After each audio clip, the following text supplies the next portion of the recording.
Et ce mardi, nous assistions à la remise de prix de l'entrepreneuriat à l'Université de Guyane.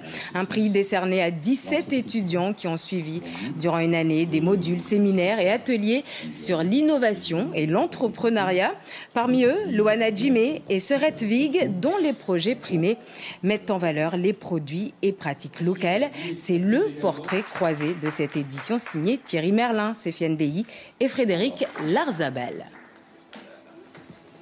Un moment pour la... Loana Djimé n'est pas peu fière en nous présentant son savon à base de manioc. Un produit innovant et traditionnel qu'elle tient de ses origines amérindiennes. J'ai regardé énormément de documentaires sur les Amérindiens et tout. Et puis mes parents et mes grands-parents, eh bien, ils aimaient bien perpétuer la tradition amérindienne. Et c'est ainsi que j'ai pu concevoir ce savon-là.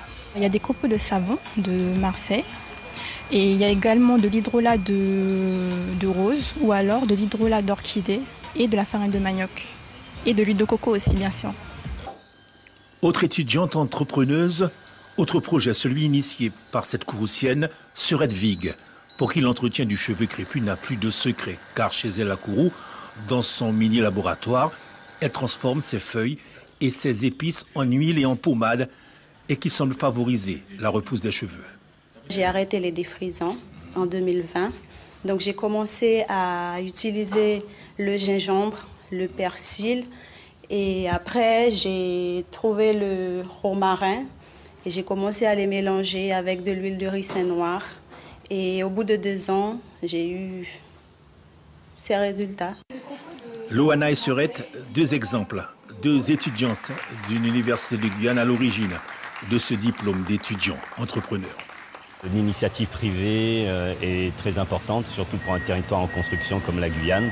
Et on essaye d'initier chez nos étudiants les capacités, les compétences qui vont les conduire à devenir de futurs chefs d'entreprise.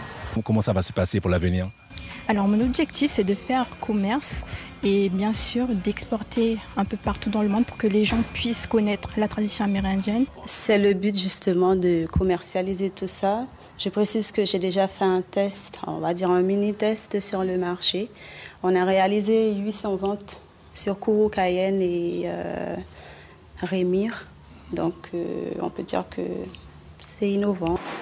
Pour ces 2 étudiantes, 2 pépites guyanaises qui réussissent donc à allier études et entrepreneuriat tout en valorisant les produits et les pratiques locales.